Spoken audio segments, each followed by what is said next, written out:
The silence before dawn broke with a sound like thunder, and Katherine Grace knew in that terrible instant she was going to die.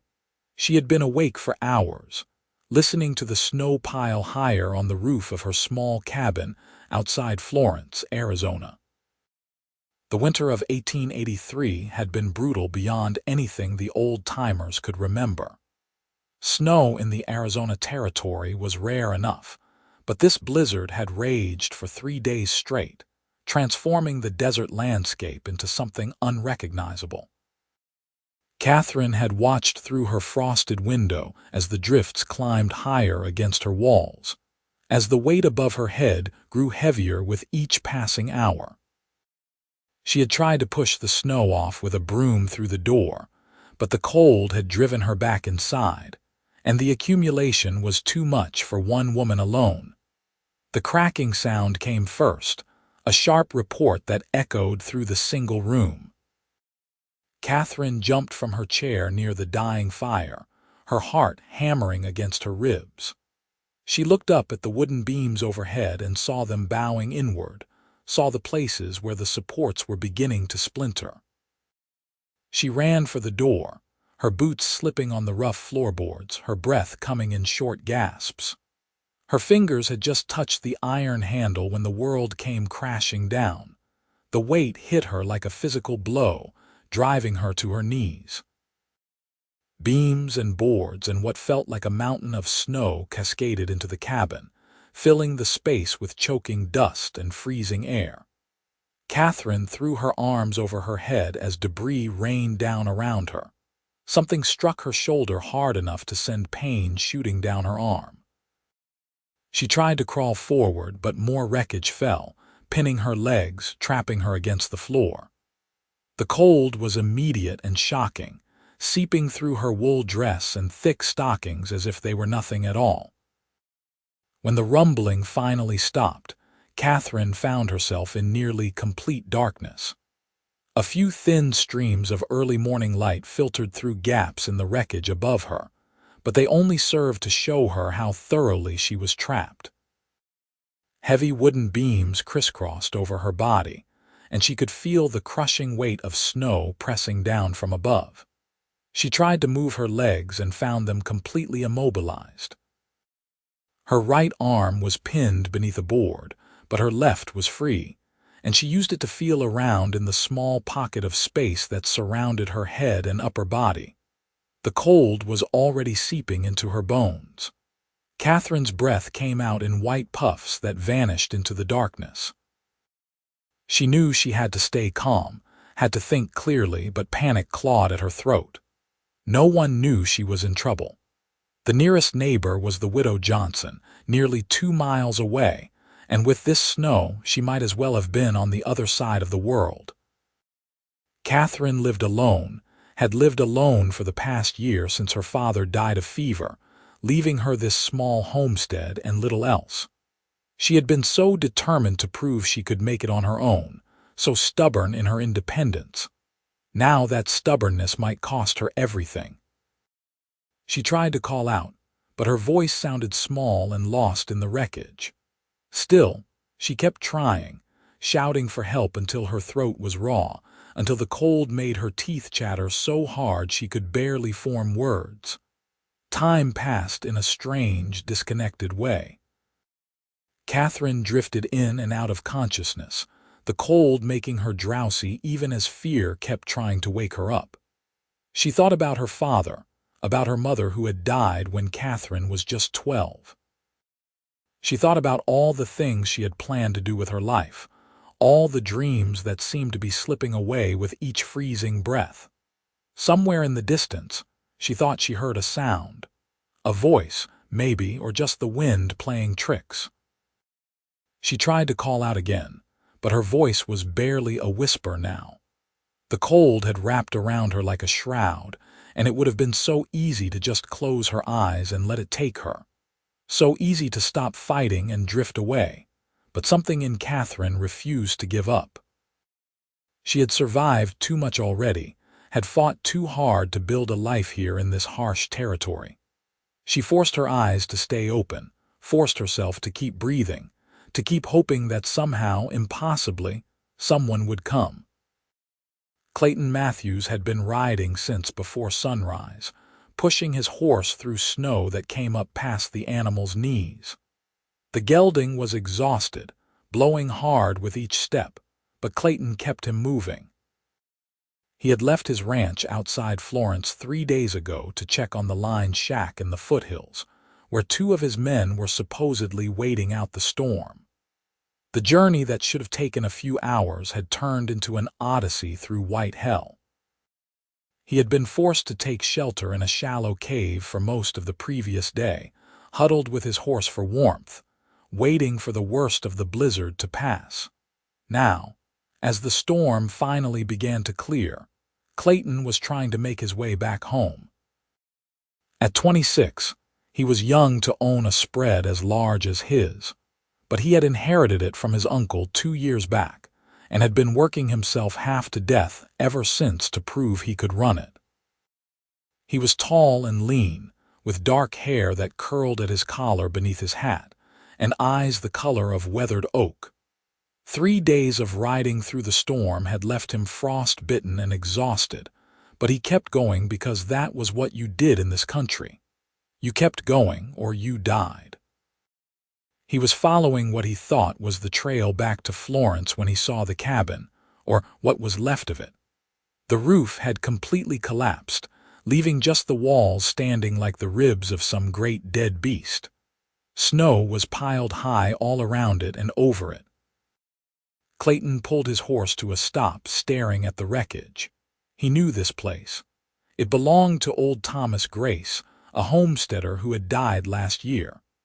Clayton had heard that Grace's daughter had stayed on alone, trying to work the small farm by herself, but he had never met her. He had meant to ride over and introduce himself, maybe offer help if she needed it, but ranch work had kept him too busy. Now, looking at the destroyed cabin, Clayton felt his stomach drop. If anyone had been inside when that roof came down, they were almost certainly dead. Still, he had to check. It was not something he could ride past, not something he could leave to chance. He dismounted, his legs stiff from hours in the saddle, and trudged through the deep snow toward the wreckage. His horse whinnied behind him, unhappy about being left, but Clayton barely heard it. As he got closer, he thought he heard something, a sound so faint it might have been his imagination. He stopped, holding his breath, and listened. There it was again, a voice, weak and muffled, coming from beneath the collapsed roof. Someone was alive under all that wreckage. Clayton did not hesitate. He waded into the ruins, calling out, "Hello, can you hear me?" "Where are you?" The response was barely audible. "Help, please help." The voice was female, thin with cold and fear. Clayton started pulling at the wreckage with his bare hands, tossing aside boards and shoveling snow, working his way toward the sound. His fingers were already numb from the cold, but he ignored the pain, moving faster, digging deeper. He had to get to her before it was too late, before the cold finished what the collapse had started. "Keep talking," he called out. "Let me know where you are." "Here," the voice came back, slightly stronger now. "I am here." Clayton followed the sound, pulling away a large beam to reveal a gap in the wreckage. He peered down into the darkness and saw a pale face looking up at him, eyes wide with shock and hope. A young woman, maybe in her early 20s, trapped beneath the ruins of her home. Her lips were blue with cold and she was shaking violently, but she was alive. "I have got you," Clayton said, his voice firm and steady. "I am going to get you out of there." "What is your name?" "Katherine," she managed through chattering teeth. "Katherine Grace." "Well, Katherine Grace, I am Clayton Matthews, and you are going to be just fine." He did not know if that was true, did not know if he could get her out before hypothermia took her, but he said it anyway because she needed to hear it, because he needed to believe it. He worked methodically, clearing away debris piece by piece, always careful not to shift anything that might fall on her or collapse the small space keeping her alive. His hands were bleeding now, splinters driven deep into his palms, but he barely noticed. All his focus was on the woman trapped below, on getting her free before it was too late. It took what felt like hours, but was probably only 30 minutes before he had cleared enough wreckage to reach her. She was pinned from the waist down, a heavy beam across her legs, snow packed all around her. Clayton braced himself and lifted the beam, muscles straining, teeth gritted with effort. It moved slowly, inch by agonizing inch, until finally he had it high enough. "Can you move?" he asked. Katherine tried, but her legs would not respond. She had been trapped too long, the cold and pressure robbing her of feeling and movement. Panic flashed across her face. I cannot feel my legs." "It is all right," Clayton said, though his heart was pounding with worry. He had seen frostbite before, knew what it could do. "I am going to pull you out." He reached down and got his arms under her shoulders, then lifted her as gently as he could while still moving quickly. She cried out in pain as her legs scraped over the debris, but she bit down on the sound, not wanting to slow him down. Clayton got her free of the immediate wreckage and carried her a few feet away, laying her down on a relatively clear patch of snow. He quickly checked her legs, running his hands over them, looking for obvious breaks. He could not tell for certain, not through her thick skirts and the cold, but nothing seemed obviously fractured. Katherine was shaking so hard now that she could barely speak. Her lips were nearly white, and her skin had taken on a waxy quality that Clayton knew was dangerous. She was in the advanced stages of hypothermia. If he did not get her warm soon, being crushed by the cabin would not matter because the cold would kill her anyway. He looked around quickly, assessing the situation. The cabin was destroyed, no shelter there.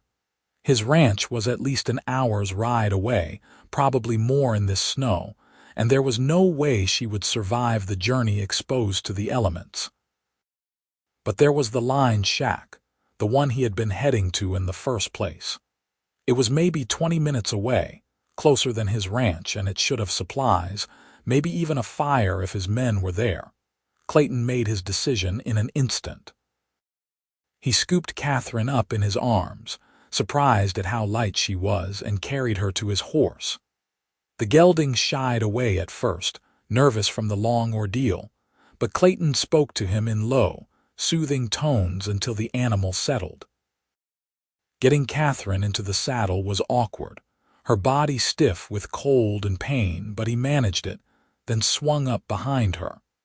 He wrapped his heavy coat around both of them as best he could, pulling her back against his chest to share body heat, then urged the horse forward. The ride to the line shack was one of the longest of Clayton's life. Katherine drifted in and out of consciousness in his arms, sometimes murmuring words he could not quite make out, sometimes going completely limp and silent in a way that terrified him. He kept talking to her, kept trying to rouse her, knowing that if she slipped too deep into the cold sleep she might never wake up. "Stay with me, Katherine," he said, his voice rough. "We are almost there. Just hold on a little longer." She stirred at the sound of her name, her head rolling against his shoulder. "Cold," she whispered. "So cold. I know you are, but you are going to be warm soon, I promise." The line shack appeared through the snow like a miracle, a small dark shape against the white landscape. Clayton rode right up to the door and dismounted, pulling Katherine down after him. He kicked the door open and carried her inside. The shack was empty, his men apparently having left already to head back to the ranch, but there was wood stacked by the small stove and a couple of bunks with blankets. It would do. Clayton laid Katherine on one of the bunks and immediately started building a fire. His hands were shaking now, whether from cold or exhaustion or fear he could not tell, but he got the kindling lit and nursed it into a real flame. Once the fire was going strong, he turned his attention back to Katherine. She was still shaking, her eyes closed, her breathing shallow. He knew what he had to do, even though the thought made him hesitate. She needed to get out of her wet, frozen clothes, needed to get warm as quickly as possible. But she was unconscious, unable to give permission, and he was a stranger. It felt like a violation, but leaving her in those frozen garments would be a death sentence. Clayton made himself move, made himself focus on the practicalities of survival rather than the awkwardness of the situation. He removed her boots first, thick leather stiff with ice, and her stockings, which were soaked through. Her feet were deathly pale, the toes dark in a way that made his stomach clench. Frostbite, certainly, but how bad he could not yet tell.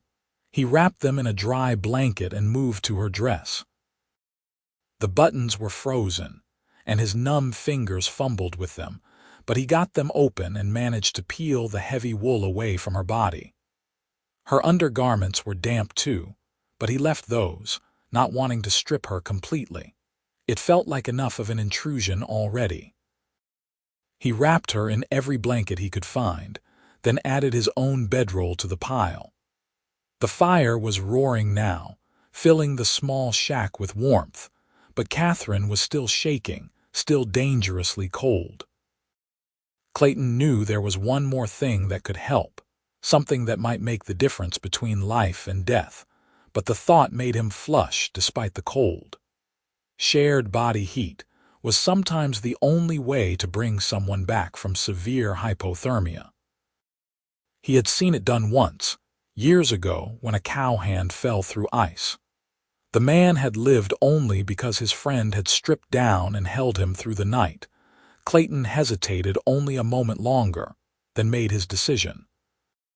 He pulled off his own wet outer clothes, leaving his undershirt and pants, then climbed into the bunk beside Katherine. He pulled her against him, wrapping his arms around her blanket-cocooned form, pressing the warmth of his body against hers. She was frighteningly cold, like holding a statue made of ice, but he held on, willing his heat into her, praying it would be enough. Time passed slowly in the small shack. The fire crackled and popped. The wind howled outside. And Clayton held Katherine Grace, this stranger he had pulled from the ruins of her home and willed her to live. Gradually, slowly, he felt her body begin to warm. The violent shaking eased into smaller tremors. Her breathing deepened and steadied. Color started to return to her lips and cheeks. When her eyes finally fluttered open, confused and disoriented, Clayton felt relief wash over him so strongly it made him dizzy. "Where?" Katherine whispered, her voice hoarse. She tried to move and winced, pain evident in every line of her face. "You are safe," Clayton said softly. "You are in a lined shack. I got you out of the cabin." She blinked up at him, trying to focus, and seemed to realize for the first time how close he was, how he was holding her. Confusion and fear flickered across her face, followed quickly by embarrassment. "Who are you?" "Clayton Matthews." "I found you trapped under your roof. You were freezing to death. I had to get you warm." He felt the need to explain, to justify the intimacy of the situation. Katherine's eyes widened as memory flooded back. The collapse, the cold, the crushing weight, the voice calling to her from above. This man had saved her life. She tried to sit up, but pain shot through her legs and lower back, making her gasp. "My legs." "Easy," Clayton said, gently pressing her back down. "You were trapped for a while. You have got frostbite, maybe some bruising or worse. You need to stay still and stay warm." Tears welled up in Katherine's eyes, not from physical pain but from the overwhelming enormity of what had happened. Her home was destroyed. She had nearly died, and this stranger had risked his life in the storm to save her. "Thank you," she managed, her voice breaking. "You saved my life." "Anyone would have done the same," Clayton said, though they both knew that was not true. Many men would have ridden past, would have assumed no one could have survived, would not have wanted to take the risk or the trouble. "No," Katherine said, holding his gaze with surprising intensity for someone who had been half dead just hours before. "Not everyone. You did not have to stop. You did not have to dig me out. Thank you." Clayton nodded, uncomfortable with the gratitude but understanding it. "You should try to rest. We are going to be here a while. The storm is clearing, but you are in no condition to travel yet. Once you are stronger, I will take you to my ranch. My housekeeper can look after you properly." Katherine wanted to protest, wanted to say she would be fine on her own, but she knew that was foolish pride talking. She had nothing left. Her cabin was destroyed, her belongings buried under snow and rubble. Her livestock, the few chickens and the milk cow she had kept, were certainly dead. Everything her father had worked for, everything she had tried so hard to preserve, was gone. The realization settled over her like a heavy weight, and she closed her eyes against fresh tears. Clayton saw the grief and defeat in her face and felt a fierce protective instinct rise in his chest. This woman had been through hell, had nearly died alone and afraid, and she was facing the loss of everything she owned. He barely knew her, but in that moment, he knew he would do whatever it took to help her, to make sure she had a chance to rebuild. "It is going to be all right," he said, knowing the words were inadequate but needing to say something. "We will figure it out." Katherine nodded, not because she believed him, but because she was too exhausted to argue. She let her eyes close, let the warmth and safety of the moment wash over her, and drifted into an uneasy sleep. Clayton stayed awake, keeping the fire fed, checking on Katherine every few minutes to make sure she was still breathing, still warming. His own exhaustion was catching up with him now, the adrenaline of the rescue fading to leave him hollow and spent, but he did not let himself sleep. Not yet. Not until he was certain she was truly out of danger. As the hours passed and day turned to afternoon, Katherine woke several more times. Each time she seemed a little stronger, a little more alert. Clayton helped her drink water from his canteen and managed to get her to eat a few bites of the dried beef he had in his saddlebag. Her legs were still painful, especially her feet where the frostbite was worst, but sensation was returning, which Clayton told her was a good sign. They talked a little, sharing the basic facts of their lives. Clayton told her about his ranch, about inheriting it from his uncle who had no children of his own, about the struggles of keeping it running in this harsh country. Katherine told him about her father, about how he had brought her to Arizona Territory when she was 18, chasing the dream of a new start after her mother's death. About how he had died just last year, leaving her alone but determined to honor his memory by making the homestead work. "I suppose that does not matter now," Katherine said quietly, staring at the rough wooden ceiling of the shack. "Everything is gone. The land is still there," Clayton pointed out. "Once spring comes, you could rebuild." Katherine shook her head. "With what? I had almost nothing even before the storm. I spent everything I had just to make it through last winter. I was barely holding on as it was." The admission cost her pride, but she was too tired and hurt to maintain pretenses. Clayton was quiet for a moment, then said carefully, "You could stay at the ranch. My housekeeper, Maria, is getting on in years. She could use help with the house, the cooking. I could pay you wages, give you a place to stay until you figure out what you want to do next." Katherine looked at him, surprised by the offer. They had known each other for less than a day. Why would he help her like this? "I could not impose on you like that." "It is not imposing if I am offering," Clayton said, "and it is not charity. Maria really does need help, and I would feel better knowing you had somewhere safe to recover." He did not add that the thought of her trying to survive on her own, in her condition, with nothing to her name, made something twist painfully in his chest. Katherine wanted to refuse, wanted to maintain her independence, but she knew she had no real choice. She had nowhere else to go, no money, no resources. Pride was a luxury she could no longer afford. "Thank you," she said quietly. "I will work hard. I will earn my keep." "I've got no doubt about that," Clayton said, a small smile touching his lips for the first time since he had found her. "Any woman stubborn enough to try running a homestead alone in this country is not afraid of hard work." They stayed in the line shack until the next morning. Catherine's strength returned slowly but steadily, and by dawn she was able to sit up without feeling faint, though standing was still beyond her. Clayton went outside and checked the weather. The storm had passed completely, leaving behind a landscape transformed by snow. The sun was out, bright and harsh against all that white, and the temperature was already starting to rise. The snow would not last long in the Arizona desert, even this high up in the foothills. In a few days, it would be mostly gone, melted into the thirsty earth. Clayton saddled his horse and helped Katherine outside. She gasped when she tried to put weight on her feet, the pain sharp and intense, but she gritted her teeth and let Clayton lift her into the saddle. He climbed up behind her again, settling her against his chest as he had during their flight to the shack. Katherine told herself the flutter in her stomach was just nerves, just the natural anxiety of being this close to a man she barely knew, but some part of her recognized it for what it was.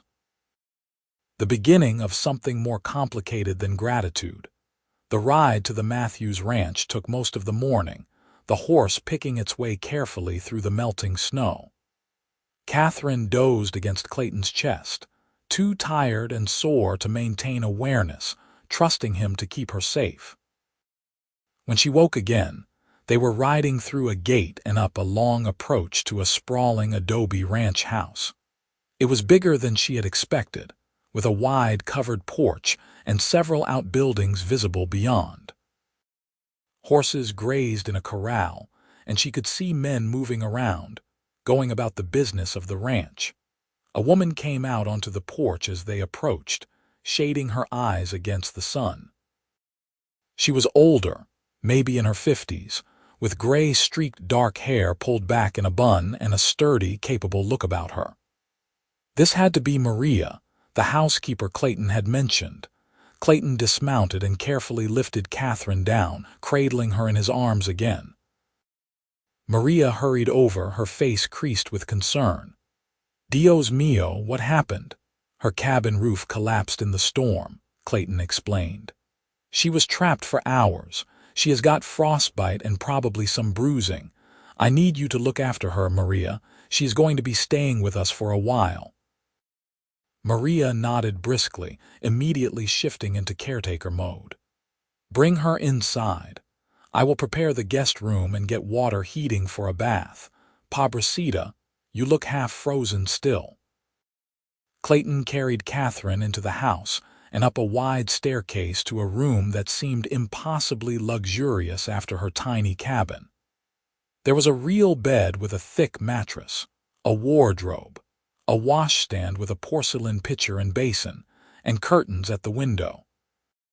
He laid her gently on the bed, and Katherine sank into the softness with a small sound of relief. "Maria will take care of you now," Clayton said. "I need to check on the ranch, make sure my men made it through the storm all right, but I will be back later to see how you are doing." Katherine nodded, suddenly feeling awkward and uncertain. In the shack, with just the two of them fighting for survival, things had seemed clear. But here in his home, surrounded by his life, she felt like an intruder. "Thank you again," she said softly, "for everything." Clayton looked at her for a long moment, his dark eyes unreadable, then nodded and left. Katherine heard his boots on the stairs, heard his voice as he spoke to Maria in the hall, and then he was gone. She was alone in a strange house, dependent on the kindness of a man she barely knew, with no idea what came next. The uncertainty should have terrified her. Instead, all she could think about was the feeling of Clayton's arms around her, the steady beat of his heart against her back. the deep rumble of his voice when he told her she would be all right. Maria bustled in a few minutes later with 2 ranch hands carrying a large copper tub. They set it in the corner of the room. Then Maria shooed them out and began filling it with buckets of hot water heated on the kitchen stove. When it was ready, she helped Katherine out of the borrowed clothes she was wearing, clothes Clayton must have found for her at the line shack.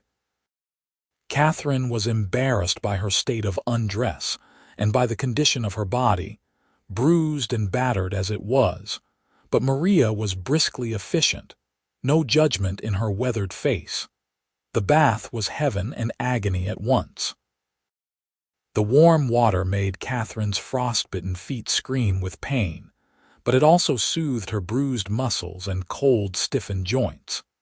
Maria washed her hair and helped her scrub away the grime and blood, chattering the whole time in a mixture of English and Spanish.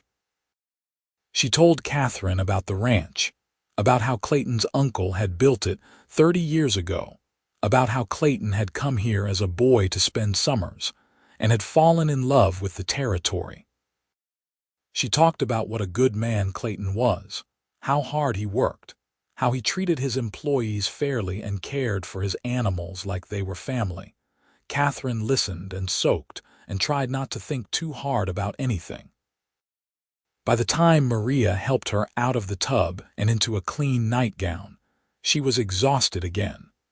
She let the older woman tuck her into bed like a child and fell asleep almost before Maria had left the room. She slept through the rest of that day and all through the night, a deep, healing sleep undisturbed by dreams. When she woke, sunlight was streaming through the window, and she could hear the sounds of the ranch coming to life outside. Her feet still hurt, but the pain was more bearable now, and when she carefully moved her legs, they responded without the terrifying numbness of before. A soft knock came at the door, and Maria entered with a breakfast tray.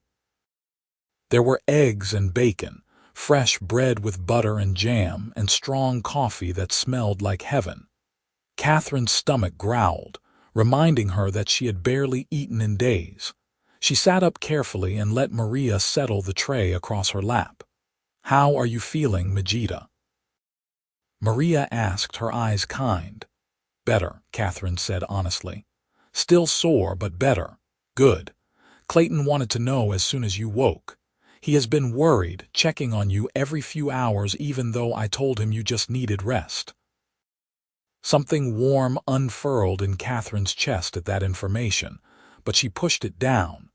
He was just being kind, just making sure his unexpected guest was all right. It did not mean anything more. "Has the storm done much damage to the ranch?" "Some," Maria admitted. "We lost part of the barn roof, and a few animals got sick from the cold, but nothing we cannot fix. We were luckier than many. Clayton said there are homesteads all through the foothills that were hit hard. Like mine," Katherine thought, but did not say. Her homestead was gone, destroyed as completely as if it had never existed.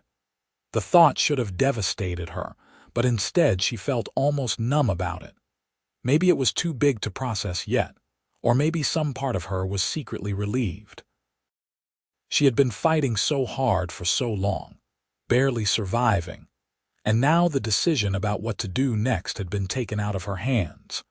She ate her breakfast slowly, savoring every bite while Maria fussed around the room, opening curtains and tidying things that were already tidy.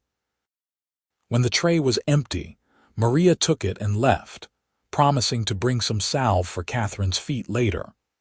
Alone again, Katherine carefully swung her legs over the side of the bed and tried standing. Pain shot through her feet immediately, sharp enough to make her gasp, but she could bear weight on them. That had to be a good sign. She was standing there, gripping the bedpost for support, when another knock came at the door.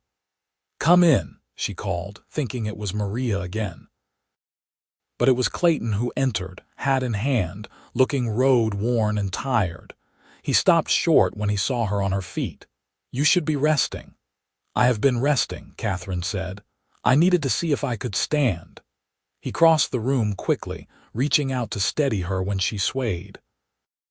His hands on her arms were warm and strong, and Katherine found herself very aware of how she must look, her hair loose around her shoulders, wearing only a nightgown with a shawl thrown over it.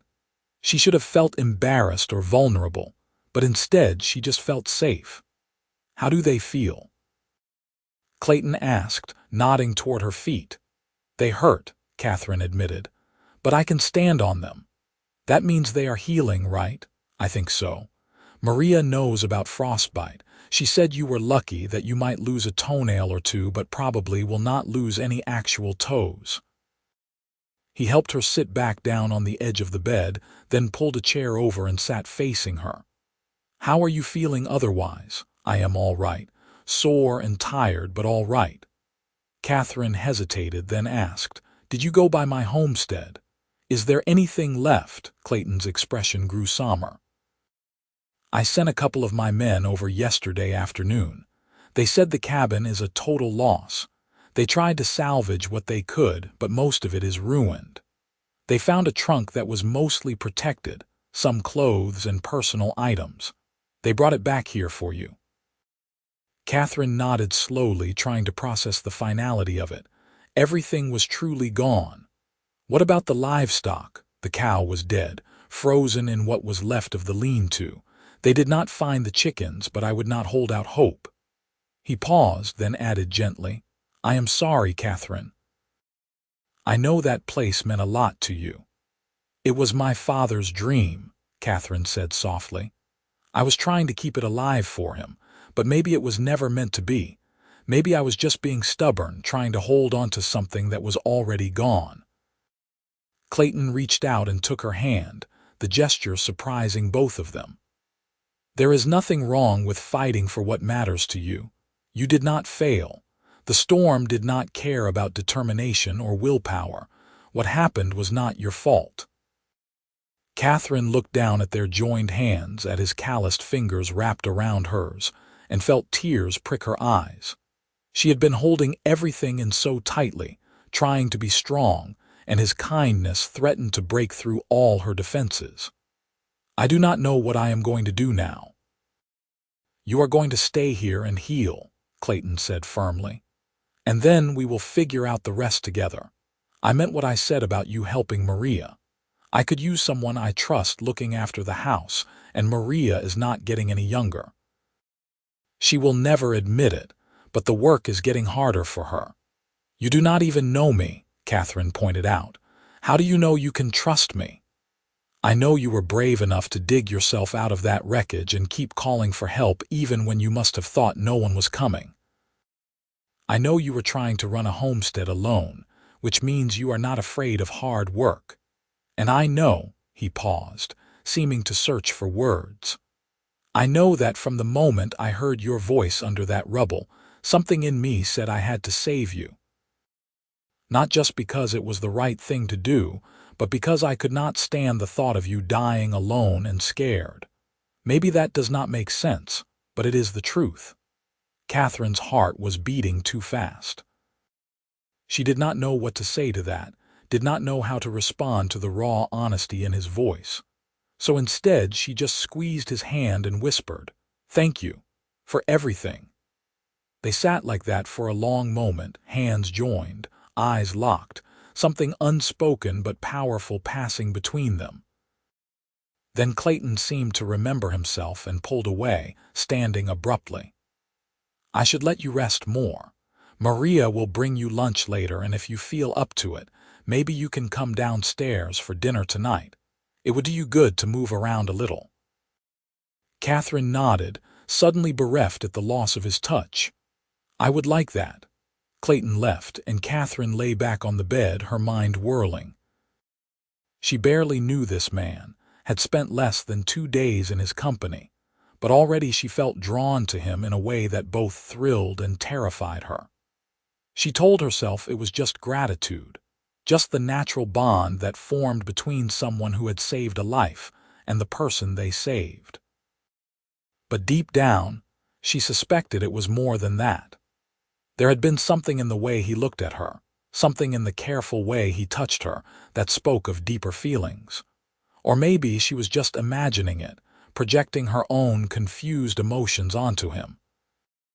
The days passed in a slow, healing rhythm. Catherine's feet improved steadily, the pain fading to a dull ache and then to occasional twinges. The bruising on her legs and back turned spectacular colors before gradually fading. Maria brought the trunk that had been salvaged from the cabin, and Catherine found a few dresses, some undergarments, a few books that had belonged to her mother and her father's Bible. Not much to show for 2 lives of work, but more than she had expected to have. A week after Clayton had brought her to the ranch, Catherine came downstairs for the first time under her own power, wearing one of her salvaged dresses that Maria had washed and mended. Clayton was in the main room, going over ledgers at a large desk, and he looked up when he heard her footsteps. A slow smile spread across his face, transforming his usually serious expression into something warm and approachable. "Look at you, walking around like you own the place," he teased gently. "Maria said I have been lazing about long enough," Catherine replied, though the housekeeper had said no such thing. She just needed to feel useful again, needed to start paying back some of the enormous debt she owed these people. "Well, if Maria said it, it must be true," Clayton said, standing and coming around the desk. "How are your feet?" "Nearly good as new," Catherine said. It was not quite true, but close enough. She still could not walk long distances without pain, and her toes were discolored in a way that might be permanent, but she could move around, and that was what mattered. "I was hoping Maria might let me help with dinner preparation." "I am sure she would appreciate that," Clayton said.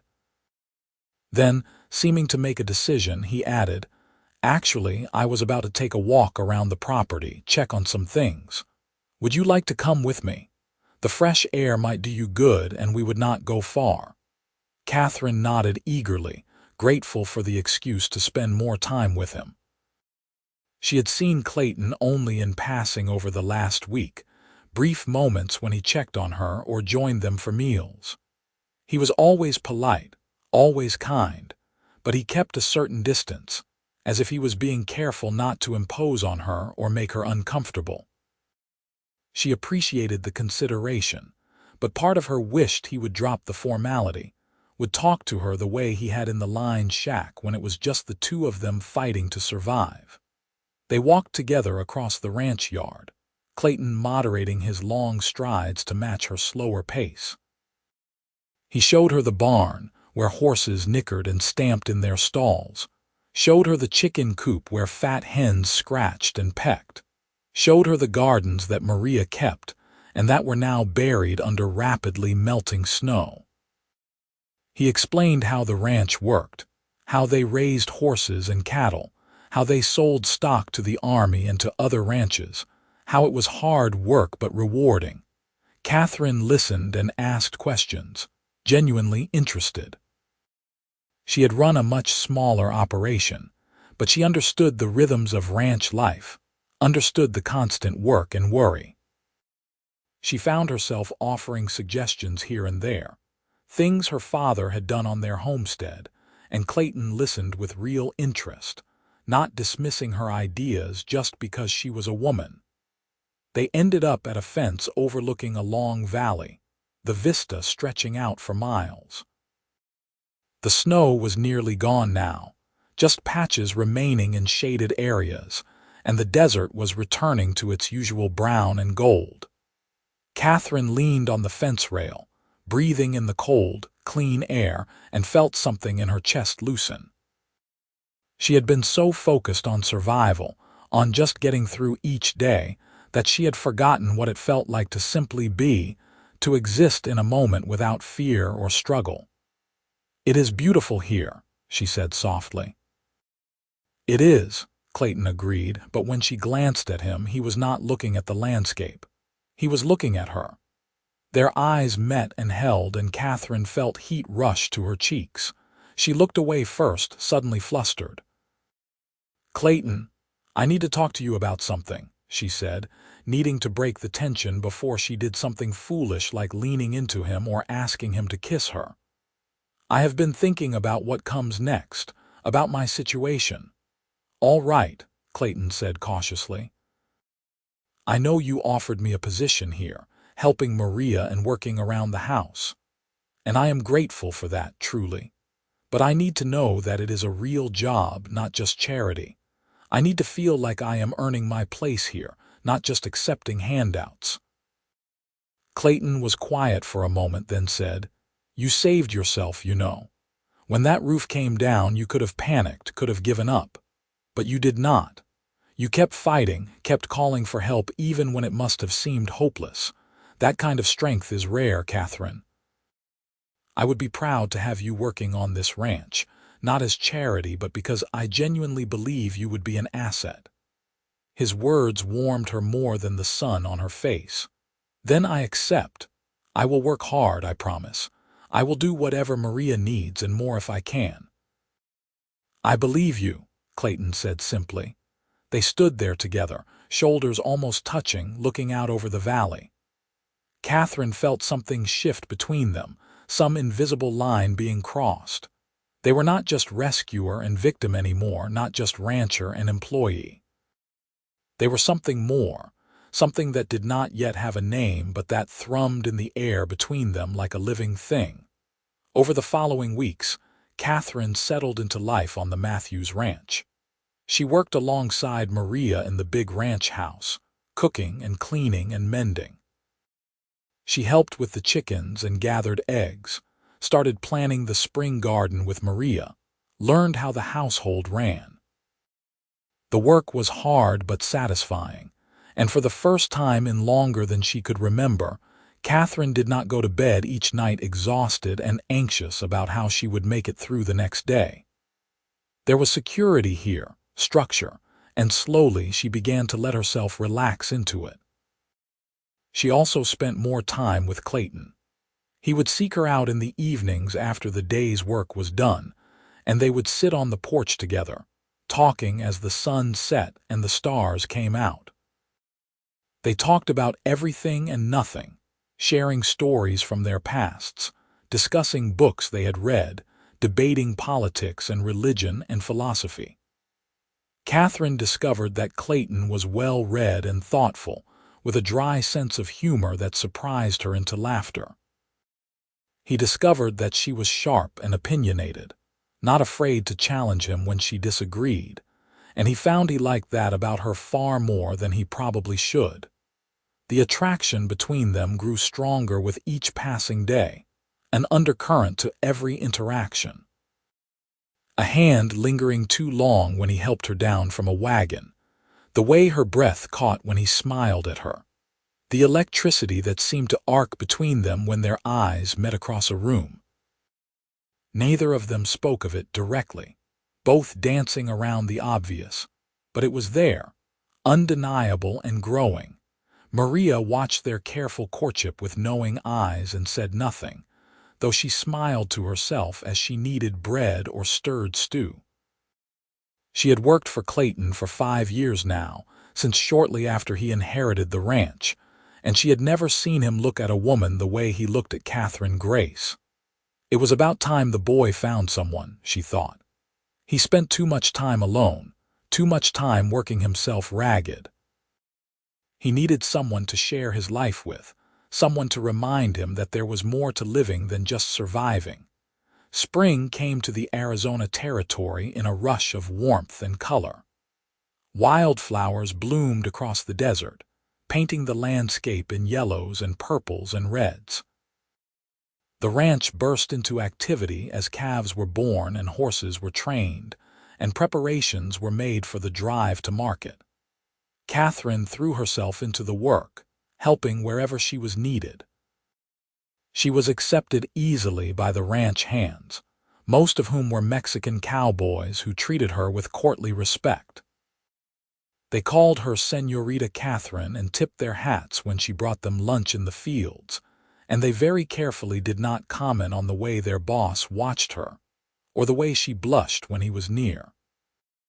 One evening in early April, nearly 2 months after Clayton had pulled Katherine from the ruins of her cabin, he asked her to go riding with him. "There is something I want to show you," he said. "It is not far, maybe an hour's ride. Would you be up for it?" Katherine agreed immediately, grateful for any excuse to spend time alone with him. She had been riding some of the gentler horses around the ranch, rebuilding her confidence in the saddle, and she felt ready for a longer journey. Clayton saddled 2 horses, helped her mount, and they rode out together as the sun began its descent toward the horizon. He led her east, away from the ranch buildings, into the rolling foothills. They rode in companionable silence for a while, the only sounds the creak of leather and the rhythmic thud of hooves on packed earth. Eventually, Clayton turned off the main trail onto a smaller path that wound up into the hills. The landscape grew rockier, dotted with scrub, brush, and cactus, and Katherine wondered where he was taking her. They crested a rise, and Clayton pulled his horse to a stop. "There," he said, pointing. Katherine looked and caught her breath. Below them was a hidden valley, small and sheltered, with a year-round spring feeding a line of cottonwood trees. The grass was green there, lush in a way that was rare in this dry country. It was beautiful, a secret oasis tucked away from the world. "This is Matthews' land," Clayton said. "Has been for 30 years, but no one uses this valley. It is too far from the main ranch to be practical for grazing, and the approach is too rough for cattle. It just sits here, empty." "It is beautiful," Katherine said softly. Clayton turned to look at her, his expression serious. "I want to give it to you." Katherine blinked, certain she had misheard. "What?" "I want to deed this valley to you," Clayton said. 160 acres, more or less, enough for a homestead, enough for a new start." Katherine shook her head, overwhelmed. "I cannot accept that." "It is too much." "It is not too much. It is just land, Katherine. Land that is not doing anyone any good sitting empty, but you could do something with it. You could build a house here, start over. You would have the spring for water, grazing for animals. You could make it work." "Why?" Katherine asked, her voice barely a whisper. "Why would you do this for me?" Clayton looked away, jaw working as he searched for words. When he finally spoke, his voice was rough with emotion. "Because the thought of you leaving tears me apart. Because I have spent the last 2 months trying not to fall in love with you and failing miserably. Because I wake up every morning grateful that I found you in time, that I got to save you, that you are here and alive and safe. Because he stopped, took a breath, and looked at her directly. "Because I love you, Katherine Grace, and I am hoping like hell that maybe you feel the same way about me." Katherine felt tears spring to her eyes, happiness and relief and love all swelling up inside her so strongly she could barely breathe. "You foolish man," she said, her voice shaking with laughter and tears. "I have been in love with you since you pulled me out of that wreckage, maybe even since I first heard your voice calling down to me in the dark. I kept telling myself it was just gratitude, just the circumstances, but I knew. I have known for weeks now." Clayton's face transformed, hope and joy lighting his features. He dismounted quickly and came to her horse, reaching up to lift her down. The moment her feet touched the ground, he pulled her into his arms and kissed her. It was not a gentle kiss, not tentative or careful. It was fierce and claiming and full of all the longing they had both been holding back. Katherine kissed him back with equal passion, her fingers threading through his hair, her body pressed against his. When they finally broke apart, both breathing hard, Clayton rested his forehead against hers. "Marry me," he said. "Not because of the land, not because you need a place to stay. Marry me because I cannot imagine my life without you in it anymore. Marry me because when I think about the future, all I see is you." "Yes," Katherine said, laughing through her tears. "Yes, yes, of course, yes." He kissed her again, softer this time, tender and full of promise. They stood there in the hidden valley as the sun set around them, two people who had found each other in the worst of circumstances and discovered something neither of them had been looking for: love in the midst of disaster, hope born from survival, a future built on the foundation of a rescue that had saved more than just a life. They were married 3 weeks later in Florence, in the small Catholic church that served the territory. Maria and the ranch hands attended, along with a few neighbors and townsfolk who had heard the story of the collapsed cabin and the cowboy who had dug Katherine out alive. It was a simple ceremony. Katherine in a dress Maria had helped her sew from fabric Clayton insisted on buying, Clayton in his best suit that he wore maybe twice a year. But simple did not mean any less meaningful. When Katherine spoke her vows, promising to love and honor Clayton for the rest of her days, she meant every word with her whole heart. And when Clayton slipped a plain gold band on her finger and promised to cherish and protect her always, she saw the truth of it in his eyes. They spent their wedding night in the ranch house, in Clayton's room that was now their room, and they came together with the passion and tenderness of two people who had nearly lost each other before they ever really had a chance. Katherine had been worried about her inexperience, but Clayton was patient and gentle, taking his time to ensure her pleasure before seeking his own. Afterward, lying tangled together in the darkness, Katherine traced idle patterns on his chest and thought about how much her life had changed in just a few months. She had lost everything, but gained so much more. She had found a home, a family, and a love she had not even known she was searching for. In the months that followed, they began building a house in the hidden valley. Clayton had insisted on deeding her the land before they married, wanting her to have something that was truly hers, independent of him. Katherine had accepted with gratitude and wonder, still hardly able to believe her good fortune. They designed the house together, something bigger than her cabin had been but not ostentatiously large. A real home with multiple rooms, a wide porch, and a solid roof built to withstand anything the Arizona weather could throw at it. The ranch hands helped with the construction, working on it during slower periods on the main ranch. Katherine worked alongside them when she could, learning carpentry and plastering, her hands growing calloused again in the best way. Clayton worked harder than anyone, driven by a need to give his wife the home she deserved, to make up for everything she had lost. By late summer, the house was finished. They moved in on a blazing hot August day, carrying furniture and boxes while Maria directed traffic and fussed over every detail. That first night in their new home, Katherine and Clayton sat on their porch and watched the sun set over their valley. Their land, their house, their future stretching out before them full of possibility. "Thank you," Katherine said softly, taking Clayton's hand, "for all of this, for saving me, for loving me, for giving me a reason to hope again."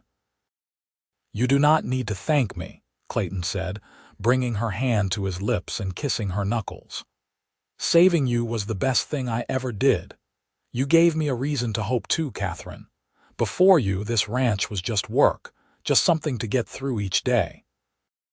But now every morning I wake up grateful, because I get to spend another day with you." They sat in comfortable silence as the stars began to emerge, each lost in thought but connected by their joined hands and their shared contentment. Katherine thought about her father, about how she had been so determined to honor his memory by keeping the homestead running. She had failed at that, but somehow she thought he would understand. He would have wanted her to be happy, to be safe, to be loved. And she was all those things now, in ways she had never imagined possible. The years passed in a rhythm of seasons and growth. Katherine and Clayton worked their valley ranch while still helping to run the main Matthews spread. They raised horses, kept cattle, planted crops in the good soil near the spring. Maria eventually retired from daily work but stayed on at the main house, unofficially adopted as family. The widow Johnson, Catherine's former neighbor, became a regular visitor and a dear friend, delighted that Catherine had found such happiness after such tragedy. In the spring of 1885, Catherine gave birth to their first child, a son they named Thomas Clayton Matthews, after both their fathers.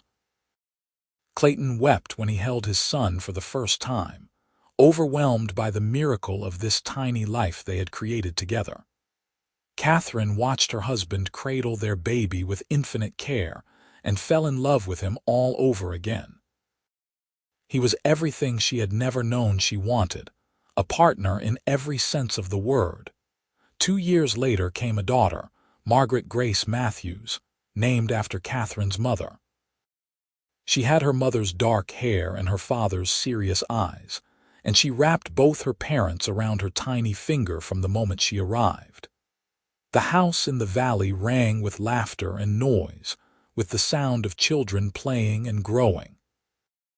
It was filled with love in a way that transformed it from just a building into a true home.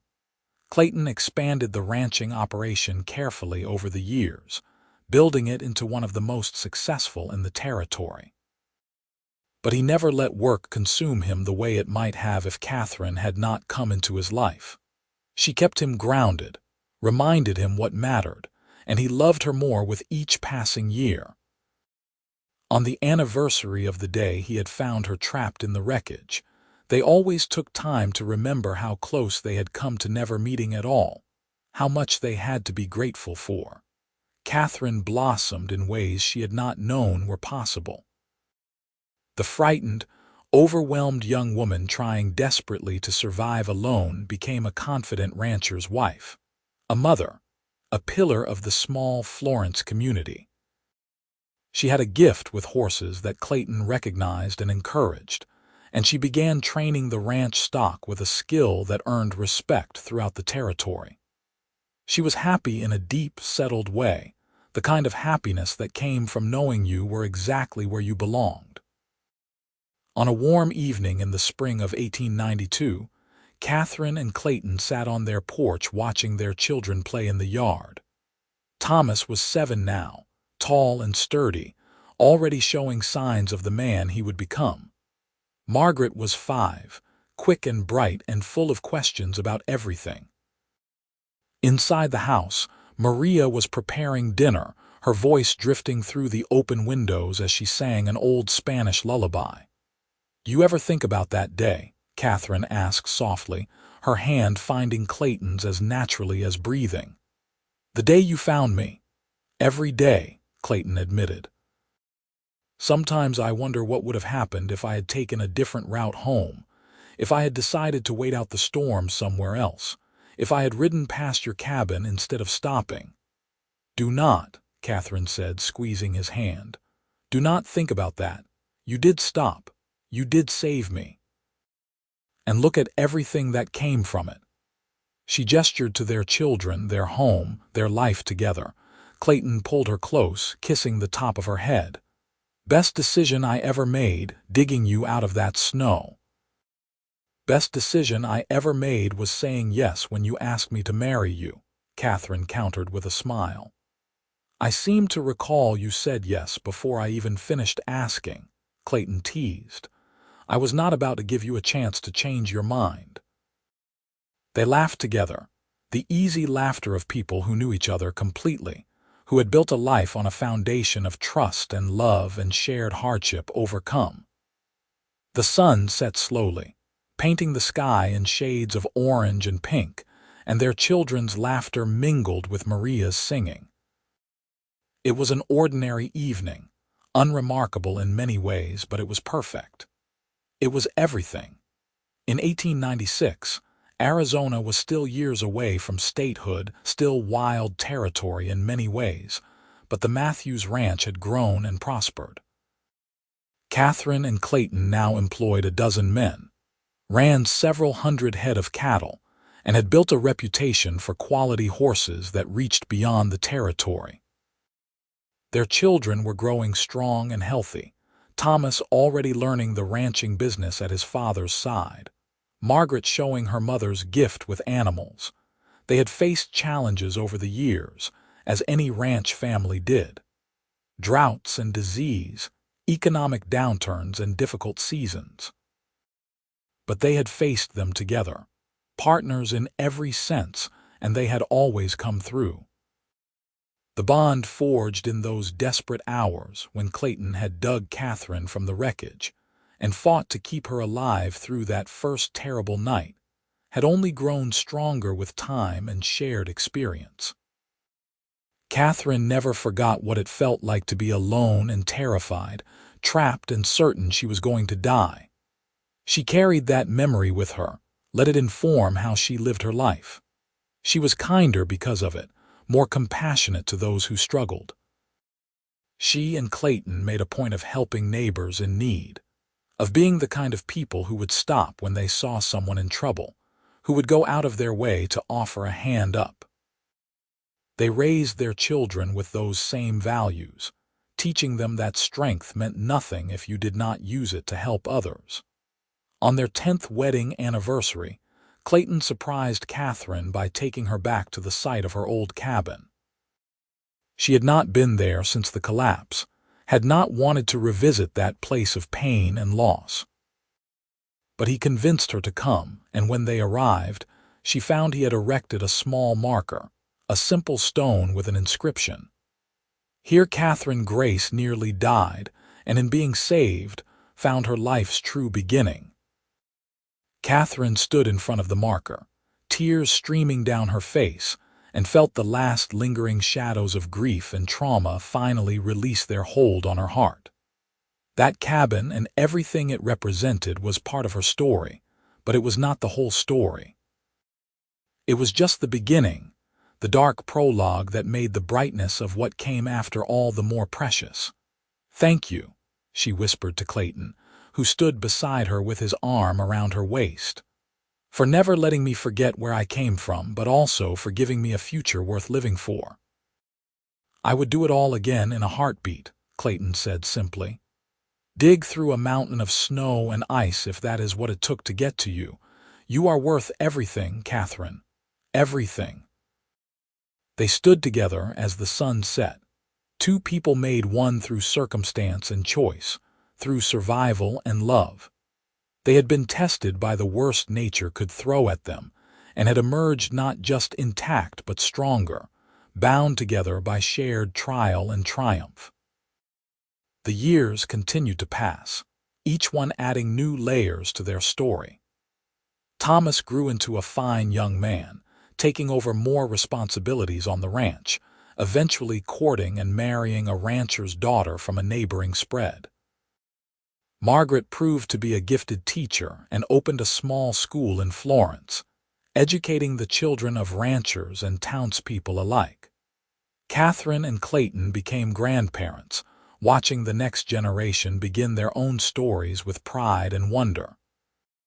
Through it all, through every change and challenge, every joy and sorrow, Katherine and Clayton remained each other's constant.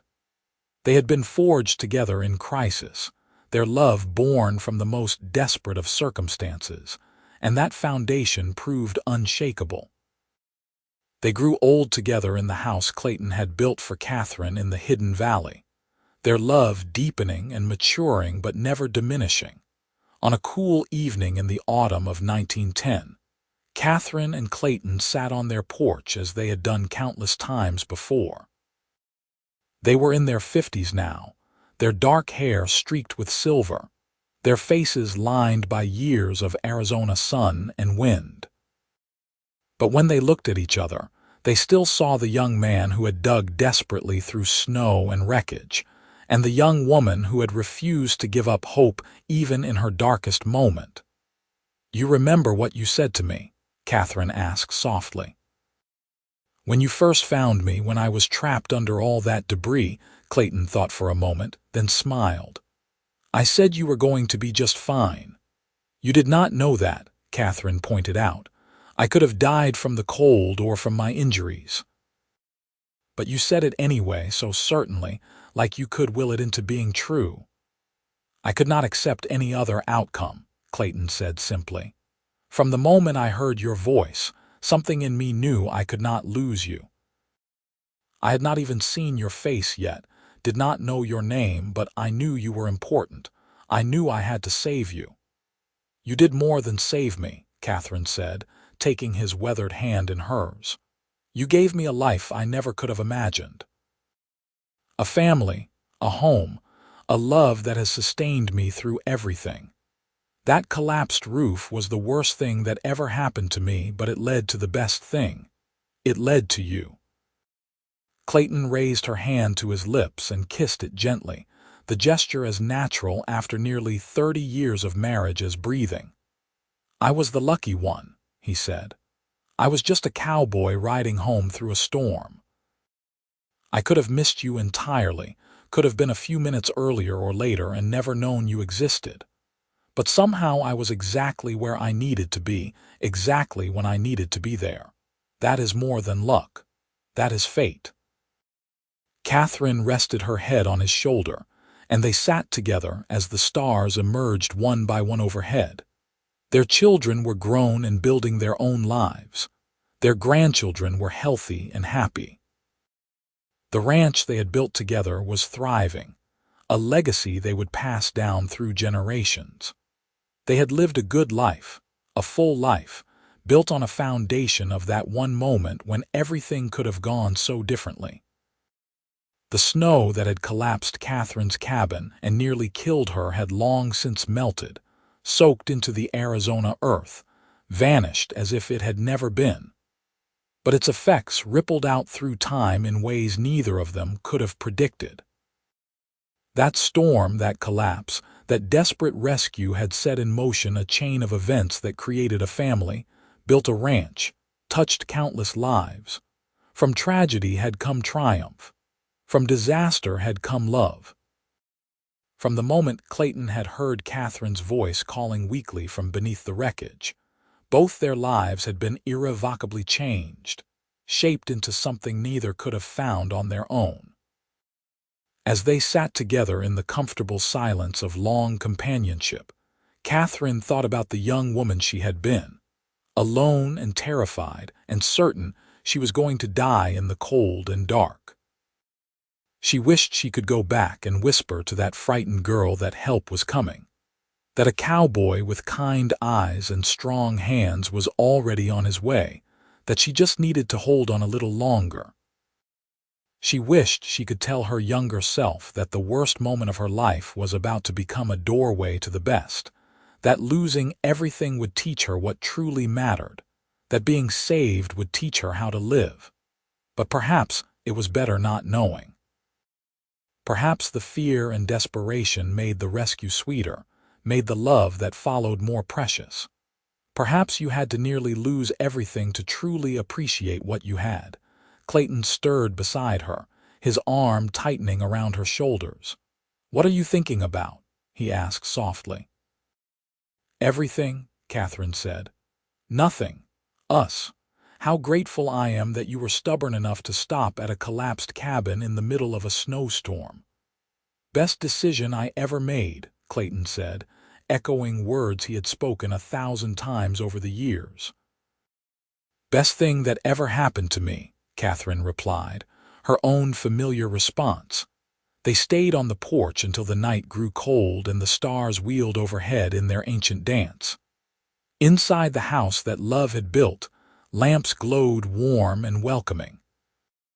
Tomorrow would bring new challenges, new work, new moments to treasure.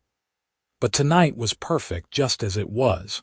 Two people who had found each other in the most unlikely of circumstances and built a lifetime of love on that foundation.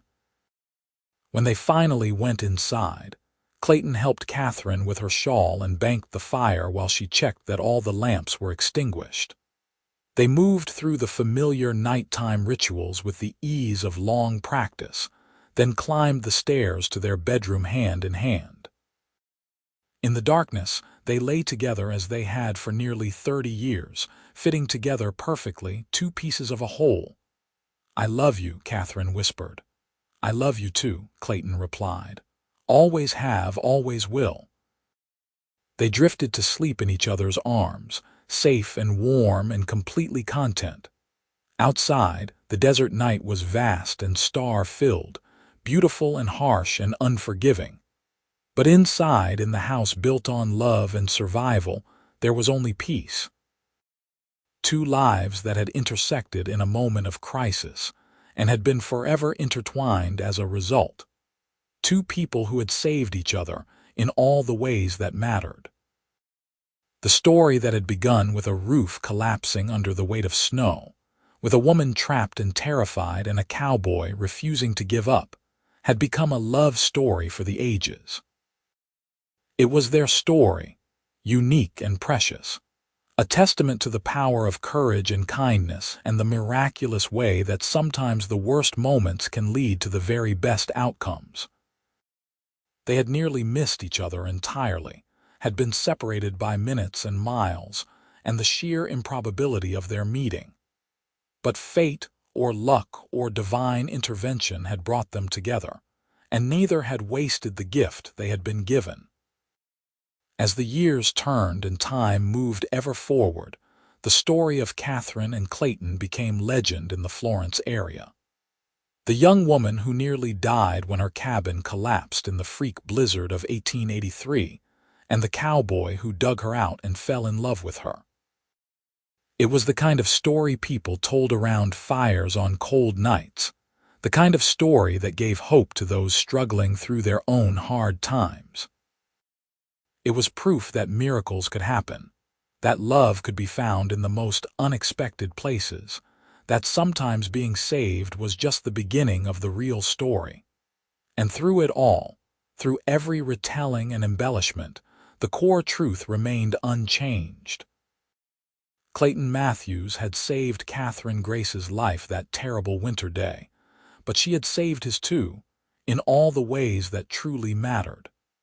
They had both been alone, both been struggling to find meaning and purpose in the harsh Arizona territory.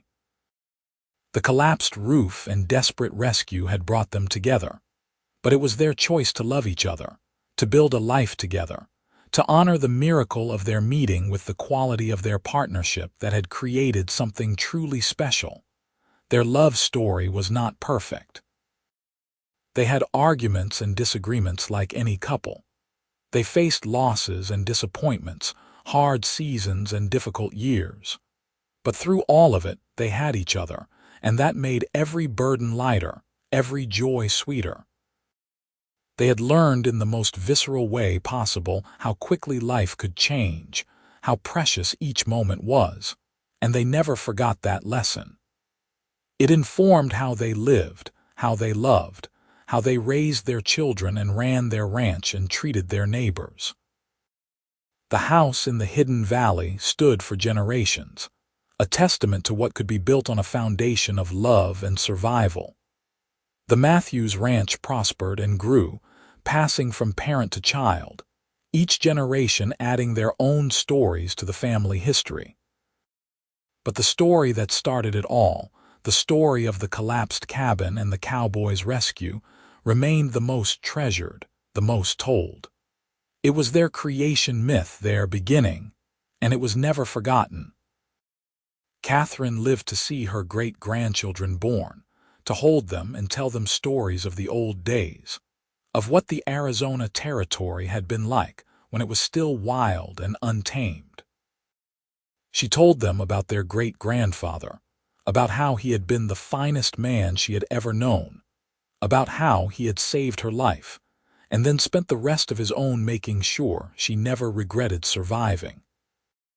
She told them that love was worth fighting for, that kindness mattered more than strength, that the measure of a life was not in what you accumulated, but in who you loved and how you treated others. Clayton lived long enough to see his ranch become one of the most respected in Arizona, to see his children and grandchildren thriving, to know that the life he and Katherine had built would continue long after they were gone. He never forgot the fear he had felt when he heard Katherine's voice calling from under the wreckage, the desperate need to get to her in time, the overwhelming relief when he finally pulled her free. That moment had defined him in ways nothing else ever had. It had shown him what he was capable of, what mattered most, what he was willing to fight for. In the end, their story was simple and profound at once.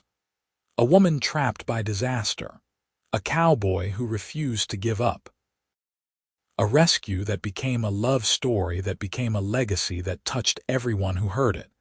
It was about second chances and the courage to take them, about finding love in the aftermath of loss, about building something beautiful on the ruins of what came before. It was about two people who had been alone and struggling, and who found in each other a reason to hope, to fight, to live fully and love completely. And when their time finally came, when age and illness took them as it takes everyone, they went knowing they had lived well, loved deeply, and left behind something that would last. The hidden valley was still theirs, passed down to Thomas and then to his son. The ranch still bore the Matthews name, still operated on the principles Katherine and Clayton had established. And somewhere in Florence, in the memories of the oldest residents and in the stories passed down through families, the tale of the collapsed cabin and the cowboy's rescue was still told, still treasured, still held up as proof that miracles could happen and love could be found even in the darkest moments. Their graves were side by side in the small cemetery outside Florence, simple markers that bore their names and years and a single shared inscription chosen by their children. Together in life, together in death, united by love born from survival. It was fitting, simple, true. And on the anniversary of that terrible blizzard, on the day Clayton had found Katherine trapped beneath her collapsed roof, their descendants gathered to remember and give thanks for the miracle that had started it all, for the storm that had brought them together, for the courage that had saved them both, for the love that had sustained them and grown into something far larger than just two lives. The story of Katherine Grace and Clayton Matthews was many things. It was a rescue story and a survival story and a love story all woven into one. It was proof that tragedy could be transformed into triumph, that the worst day of your life could become the doorway to the best. It was a reminder that sometimes the most important thing you can do is refuse to give up. Whether you are trapped under wreckage calling for help or you are the one doing the digging, refusing to stop until you find what you are looking for. It was about being in the right place at the right time, about listening to that voice inside that tells you to stop, to check, to care enough to get involved even when it is hard or dangerous or inconvenient. Most of all, it was a story about love, the kind that changes everything, the kind that makes you grateful for every moment you have together, because you know how easily you could have missed each other entirely. The kind of love that starts in desperation and grows into something steady and sure and unshakable. The kind of love that builds families and ranches and legacies that last for generations. The kind of love that proves, over and over again, that the best things in life often come from the most unexpected places, in the most unlikely moments, when you have the courage to reach for them and hold on tight. And so the story lived on, told and retold, a piece of family history and local legend all at once. The blizzard that should never have happened in the Arizona desert, the cabin that collapsed under impossible weight, the woman who refused to give up, the cowboy who heard her cries and stopped to help, the desperate rescue that became a lifetime of love. It was all there, preserved in memory and story, a reminder to everyone who heard it that miracles were possible, that love could be found in the ashes of disaster, that sometimes being saved was just the beginning of everything that truly mattered.